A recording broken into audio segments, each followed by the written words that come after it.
Assalamualaikum warahmatullahi wabarakatuh. Kembali lagi kawan di Legenda Catur Dunia. Kita masih mengulas game dari video World Cup 2023 yang sudah memasuki babak kelima. Dan nanti malam adalah permainan tiebreak antara Vidit versus Iani Puniaci untuk kategori Open kawan. Baru besok akan berlanjut babak 6 ataupun babak quarter final. Kita sudah melihat permainan Magnus Carlsen. Sekarang giliran permainan Praggnanandhaa yang akan kita ulas kawan. Sejauh ini Praggnanandhaa tak terkalahkan kawan. Dari 10 game yang dia mainkan tak terkalahkan. Pada babak pertama mendapatkan bye, babak kedua bertemu dengan Maxime Lagarde kawan, dan kemudian berhasil mengalahkan David Navara dan menyingkirkan Hikaru Nakamura dalam permainan tiebreak, permainan rapid kawan 2-0. Kemudian di babak kelima berhasil menyingkirkan Ferenc Perez kawan, dan game ke-11 inilah yang akan kita ulas kawan. Langsung saja ke analisis langkah pertama, dimulai dari Praggnanandhaa yang pegang putih. Pion E4, ada pion E6, French defense, cukup menarik kawan. Dan variasi pion maju dipilih oleh Praggnanandhaa. Pion C5 counter attack seperti biasa, pertahankan dengan pion C3. Kuda C6, kuda F3, menteri B6. Langkah utama semua kawan sampai langkah kelima ini dipilih oleh kedua pemain. Dan pion A3, lanjutan dari menteri keluar ke petak B6 ini. Tujuannya apa kawan? Untuk kontrol petak B4 dari potensi pertukaran pion, sehingga gajah juga mempunyai tempo untuk keluar ke petak B4 ini kawan. Dan juga untuk dukungan nanti bagi pion B4-nya jika pion ini didorong maju ke depan. Dan di sini kawan, dua langkah yang paling populer yang bisa dilanjutkan oleh hitam adalah menutup permainan, dorong pion C4 kawan. Nanti dibalas dengan langkah pengembangan kuda B ke D2 untuk nanti mencoba pertukaran pion membuka permainan kawan. Yang biasanya juga di sini dibalas dengan langkah kuda A5 perkuat petak B3-nya. Atau langkah yang lain seperti kuda ke petak H6 kawan, bisa juga jadi pilihan. Ini untuk menggoda gajah sikat kuda, tapi tidak banyak yang memainkan gajah langsung sikat kuda, tapi dorong pion B4 terlebih dahulu. Kalau langsung sikat kuda, maka pion akan diambil oleh menteri, ancam benteng, kuda berkembang di sini kawan, dan barulah di sini pion ambil gajah. Dan pion ini dapat ancaman kawan, kalau benteng digeser, maka salah satu pion ini juga jatuh, terutama pion di lajur C ini kawan. Mungkinkah benteng ini akan digeser ke petak C1, dan di sini bisa melanjutkan dengan pengembangan gajah ke petak D7 ataupun pion A6 sementara waktu. Tak perlu terburu-buru juga untuk ambil pion di sini, bisa jadi pilihan bagi hitam.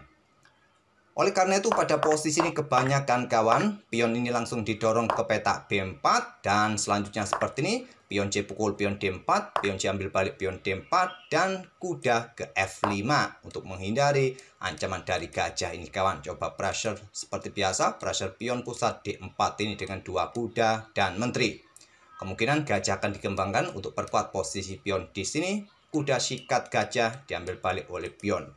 Oke, kembali lagi ke langkah aslinya kawan. Gajah D7 dipilih oleh Ferenc Perez. Langsung pion B4 oleh Praggnanandhaa. Pion C pukul pion D4, pion C ambil balik pion D4, benteng C8, gajah B2 untuk tetap perkuat posisi pion pusatnya, dan pengembangan kuda G berkembang ke E7 terlebih dahulu, siap menempati outpost petak F5 di sini. Terlebih dahulu ada kuda C3, kembangkan semua perwira minor sayap menteri terlebih dahulu, dan kuda ke A5. Pengorbanan sementara kawan atau pertukaran, gajah akan jatuh jika kuda ini diterima, dan siap juga lompat ke petak C4 nanti.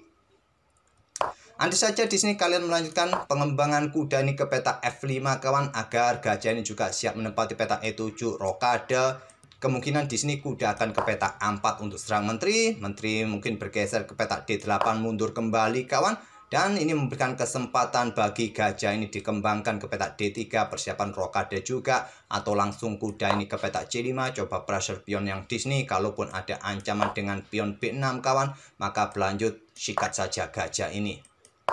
Jika kuda ke F5, tapi memilih dengan langkah kuda tadi ke petak A5, menantang pertukaran, ditolak, melanjutkan pengembangan gajah terang terlebih dahulu ke D3. Ada kuda C4, tidak coba diambil kawan, tidak mau menyerahkan gajahnya, dan di sini gajah ditarik mundur ke C1 menghindari ancaman kuda. Sekarang pion A5. Di sini ada kesempatan juga untuk melakukan pertukaran perwira dengan cara kuda ambil pion E5 kawan. Discover pada kuda di sini. pion ambil kuda kawan, dan selanjutnya bisa benteng meluncur ambil kuda C3.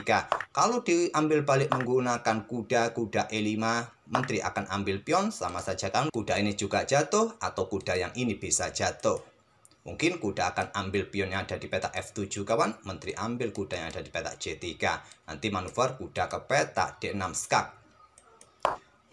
Memilih dengan langkah pion A5 dan rokade oleh Pragnananda. Masih menawarkan kuda hitam untuk ambil pion yang ada di peta E5, tapi tidak diambil. Memilih dengan langkah pion A pukul pion B4. Karena cukup berbeda kawan, kalau kuda ambil pion yang ada di peta E5 sekarang, diambil menggunakan kuda. Menteri ambil pion yang di sini, ancam kuda di sini seperti tadi. Kuda ambil pion yang ada di peta F7, manuver-manuver nanti kawan di sini. Kalau diambil oleh raja, bahayanya di sini kawan. Skak, menteri jatuh kawan, seumpama pada posisi ini kuda tidak diambil, memilih benteng ini meluncur ambil kuda yang ada di peta C3. Coba ancam gajah di sini, maka kuda akan melakukan skak di sini, memaksa raja bergeser ke sini kawan, dan selanjutnya ada gajah E3 kawan. Ini cukup berbahaya. Kalau bergerak menteri mundur ke peta F6, di sini bisa diikuti dengan gajah B6 skak, blokade oleh benteng kawan di sini, dan benteng C1 untuk mendukung gajah untuk ambil benteng yang di sini kawan. Oke, kembali lagi ke langkahnya. Memilih pion A pukul pion B4, tidak langsung diambil balik benteng B1 terlebih dahulu pin pion, menteri menghindar, baru sekarang pion A pukul pion B4. Pion B5 untuk perkuat posisi kuda, masih belum tertarik untuk ambil pion yang di sini kawan, dan di sini ada pion H4. Menteri bergerak ke B6 lagi, benteng E1 lanjut Pragnananda, dan pion H6 untuk menghindari tekanan dari gajah, juga menghentikan laju pion kawan. Di sini ada benteng E2. Siap digeser ke sisi kiri kawan, ke lajur A, dan di sini menteri mundur kembali ke peta D8 kawan, dan coba lihat posisi raja hitam ini dari tadi belum bisa rokade sampai langkah ke-18 ini kawan. Dan di sini gajah C6 pilihan dari Ferenc Perez. Benteng A2. Gajah mundur ke B7, yang terkuat gajah kembali ke peta D7 tapi memilih ke peta B7. Benteng A5, langkah cantik dari Pragnananda, membuat langkah pengorbanan kualitas kawan tapi tidak diterima. Memilih gajah C6, perkuat posisi pionnya, karena jika langsung ambil benteng ini maka diambil balik oleh pion ancam menteri. Setelah menteri bergeser, kuda ambil pion yang di sini, ancamannya skak di sini kawan. Mungkin kuda ini bergerak untuk buka akses gajah. Kontrol peta D6, ada gajah bergerak ke D2, ancam menteri kawan. Kalau menteri bergeser ke sini, ancamannya discover, menteri bisa jatuh, kemungkinan mundur ke peta D8, dan di sini kuda ini akan bergerak ke peta A7 ataupun ke peta D6 skak. Disikat oleh gajah, diambil balik oleh pion, dan gajah mundur dari ancaman benteng, dan di sini kuda bisa lompat ke peta E5. Jika kuda ambil benteng yang ada di peta A5, itulah rencana dari Pragnananda. Memilih gajah C6, perkuat posisi pion terlebih dahulu, dan di sini kawan, benteng mundur merupakan pilihan terkuat, tapi memilih menteri ke peta E2. Dan sekarang cukup berbeda, bisa ambil benteng sekarang kawan, tapi tidak, memilih dengan langkah pion G6. Benteng B ditumpuk di lajur A, masih menawarkan bentengnya kawan. Tidak diambil, memilih kuda ke F5 di sini, dan selanjutnya benteng ancam menteri. Menteri mundur ke D8, dan pion G4 usir kuda. Kuda ambil pion H4, diambil balik oleh menteri, kemudian Pragnananda sikat kuda ini kawan. Gajah ambil kuda C4, diambil balik menggunakan pion B, dan punya kesempatan dorong pion untuk mengusir gajah, tapi tidak kawan. Gajah langsung disikat oleh benteng, korban kualitas, agar tidak ada yang menjaga baris belakang. Benteng meluncur, sekarang benteng A8 skak. Raja naik ke peta D7, kemudian menteri F3, coba serang pion. Pion didorong dua peta dan tidak diambil menggunakan end passen kawan, tapi memilih dengan langkah pion ancam benteng, pion B5. Kalau menggunakan end passen seperti ini, kemungkinan di sini pion H5 akan ditantang oleh hitam kawan untuk membuka lajur bagi bentengnya. Jadi tidak memberikan kesempatan untuk membuat counter attack, dorong pion terlebih dahulu. Benteng C8 menantang pertukaran. Korban lagi Pragnananda kawan, kuda ambil pion D5 sekarang. Jika diambil oleh pion, maka menteri siap melakukan perburuan raja kawan. Dan di sini ancamannya 5 langkah berikutnya skakmat, tak perlu saya lanjutkan lagi, silakan kalian otak-atik apa kombinasinya kawan. Kalaupun di sini kawan pengorbanan benteng ini diterima oleh hitam, benteng pukul benteng A8, maka kuda ini akan ke petak F6 skak. Dan discover juga pada benteng, tak perlu khawatir soal menteri hitam, karena dia kurang dukungan nanti kawan. Di sini kalau raja bergerak ke peta E7 ini kawan, maka berikutnya menteri akan ke peta B7, skak mat lebih cepat.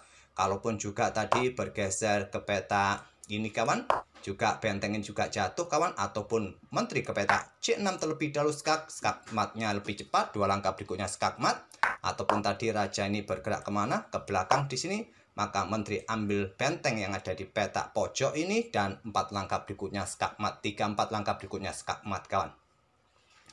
Oke, kembali lagi ke langkah aslinya kawan. Pengorbanan tidak diterima, memilih ambil pion skak, memaksa pertukaran menteri, dan berlanjut kuda skak garbuan pada benteng.